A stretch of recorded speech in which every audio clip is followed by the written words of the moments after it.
Hi, we're back with Beginning American English. This is lesson 13, so it's a quick review, and then I'm going to introduce something new based on the information that you already have seen before. So to do the review first, I'm going to use these verbs: speak, play, and watch. Okay, this form is number 1, speak, play, watch. It's the one that we use when we mean anytime they speak, they play, they watch. It also is a command: speak, play, watch. And it's used in the future: will speak, will play, will watch. It's all this form. This one is the same, except it can't be future or command, but it can be anytime. And it's for he and she and it. Speaks, plays, watches. The third form is for right now: speaking, playing, watching.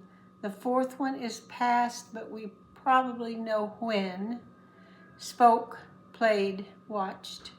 And then past for number 5 is before now, but not a specific time: spoken, played, watched. The first one is irregular, and its fourth and fifth forms are very unusual, but the word play and the word watch are regular verbs, so they have ed, ed, ed, ed.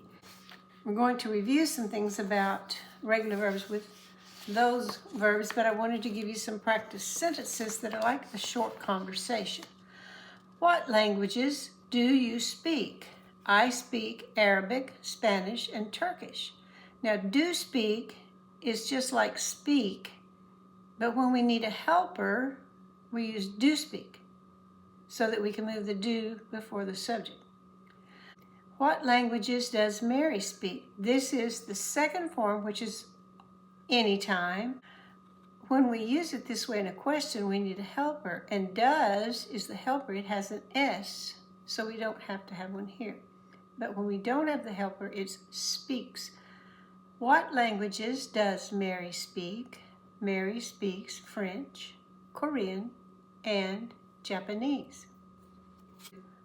I'm using names like Mary and some of these others because these are common American names, instead of using one that would really fit the language. So that's why. This is right now.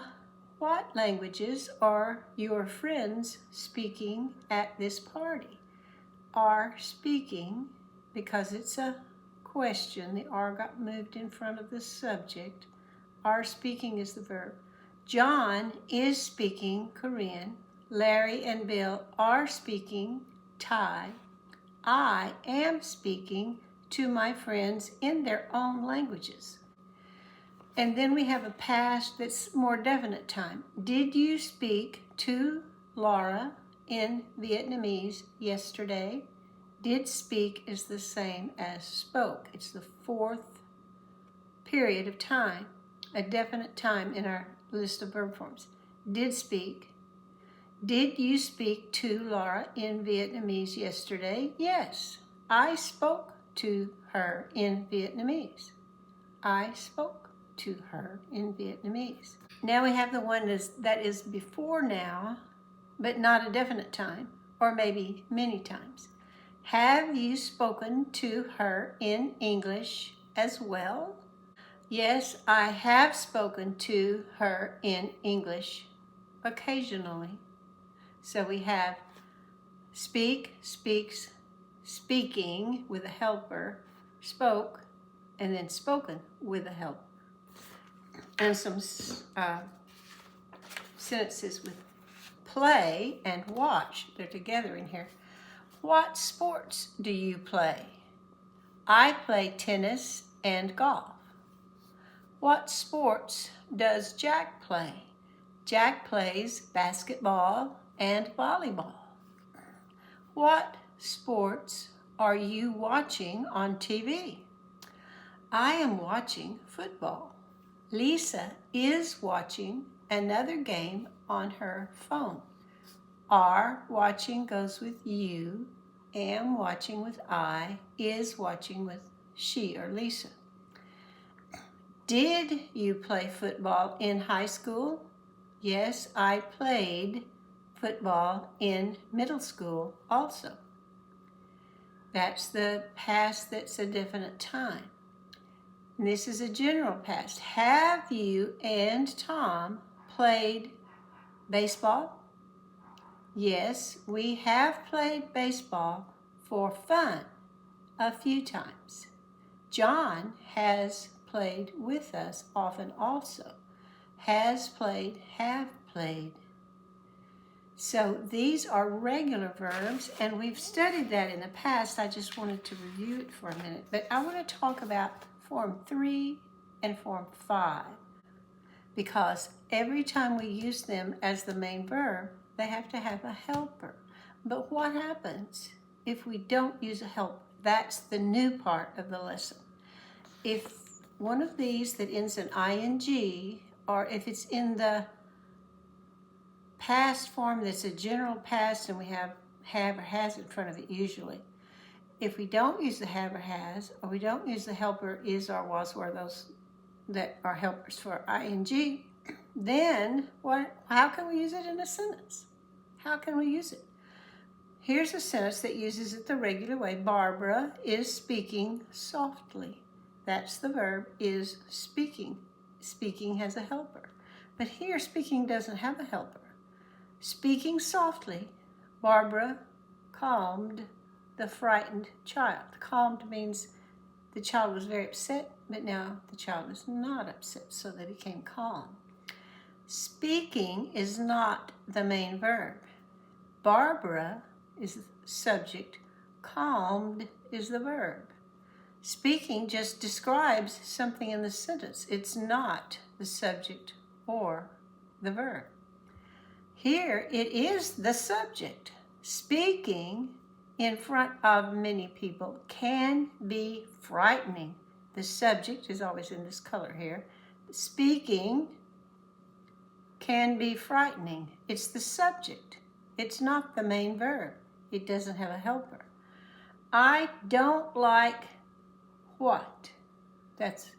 I don't like speaking in front of a large audience. I don't like it.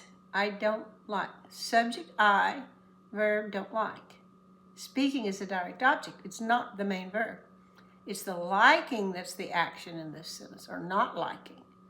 The man speaking to the crowd is giving good information.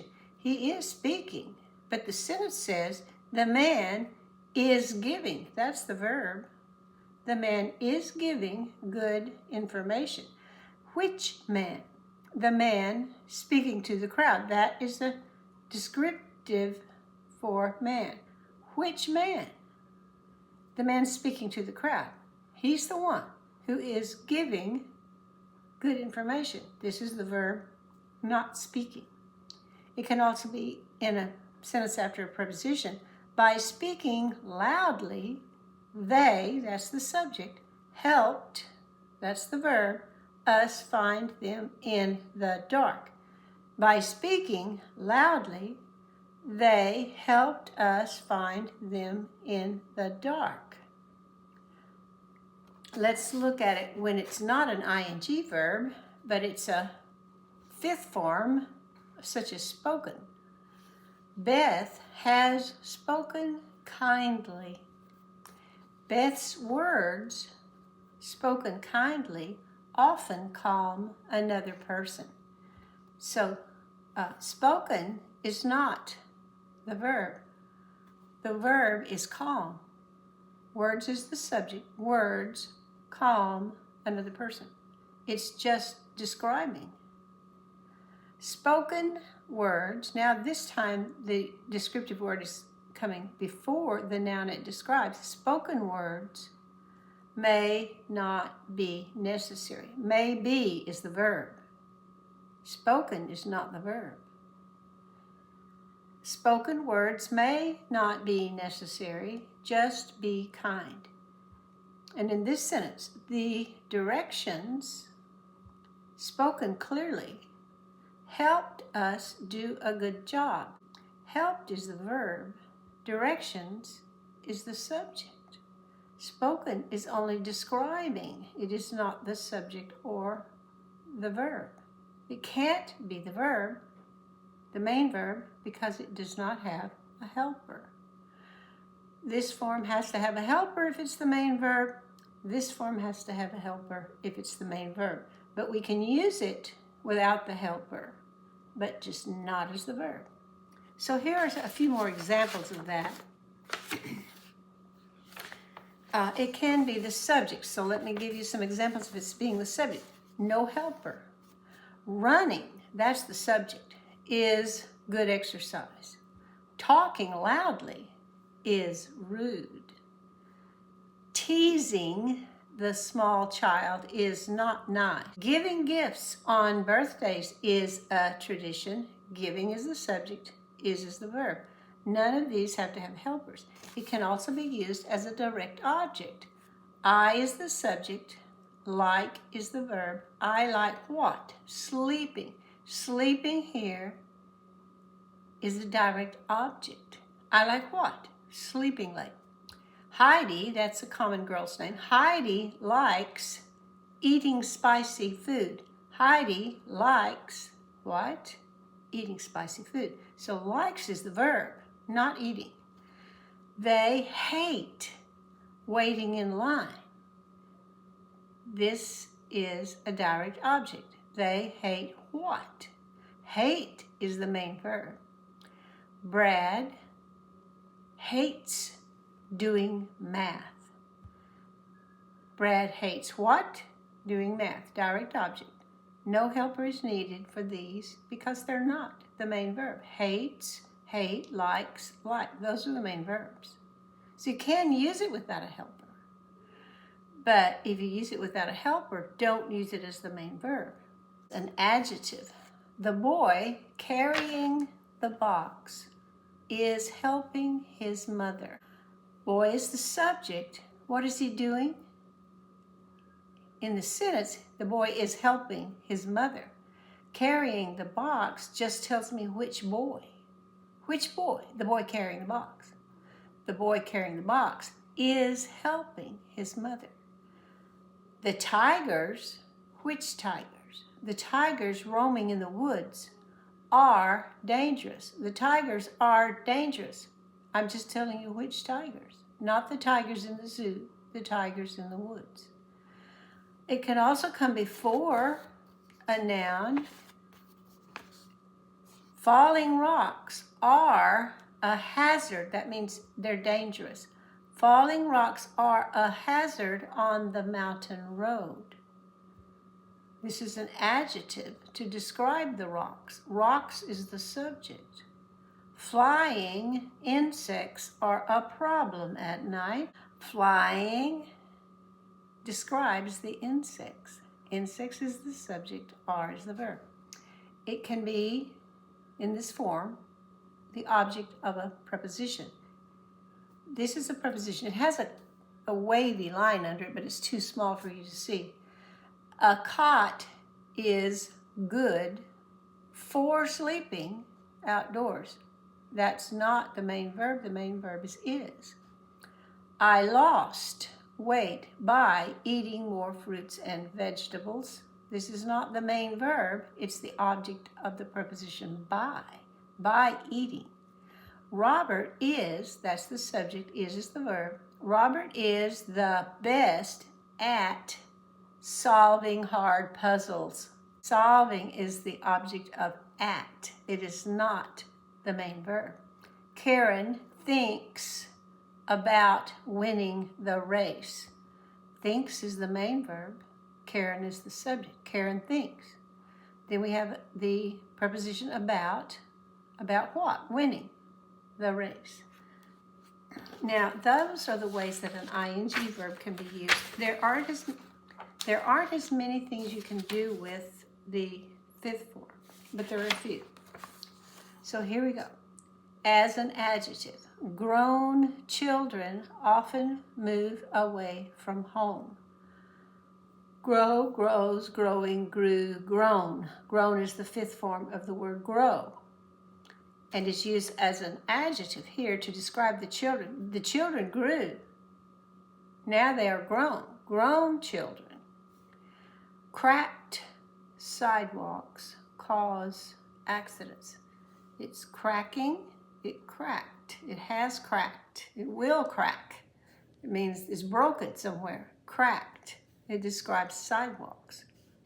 The man, worried about the storm, left work early. The sentence is the man left work early. Left is the verb. Worried is not the verb. It describes the man. The tree fell to the ground. It fell to the ground. The tree was broken and it was splintered. That means in tiny little slivers, small pieces, long, small pieces. And it was all like that and broken. The tree, broken, adjective for tree, and splintered, adjective for tree, fell to the ground. Tree subject, fell verb. Now there's another use, and grammarians, those who study grammar, may have different ideas about this. I've heard two different ones. Passive voice means what's after this verb, this is the verb are, is describing the subject. Now some people would just say are grown is a passive form of a verb, but we don't even have that as one of our 5 forms. This word that comes after are describes this. My sons are grown now. Grown describes sons. The clock was broken. Broken describes clock. The fence is painted. Painted describes the fence. Our houses were destroyed by the storm. Destroyed describes houses. Now, these words usually have to have or has in order to be the main verb. And here we're not using have or has, we're using are, which is a linking verb, was, which is a linking verb, is a linking verb, were is a linking verb. So it's easier to think of it as an adjective being passed back to the subject. Now, some people will say were destroyed is a verb, but it's passive. And we can use it that way without have or has, because it's just like the fence is tall. The clock was pretty. Those are adjectives, so it's fitting just like an adjective. Okay, so those are the uses of the 3rd form of the verb and the 5th form of the verb when it is not the main verb. So I hope that helps, and I will see you next time.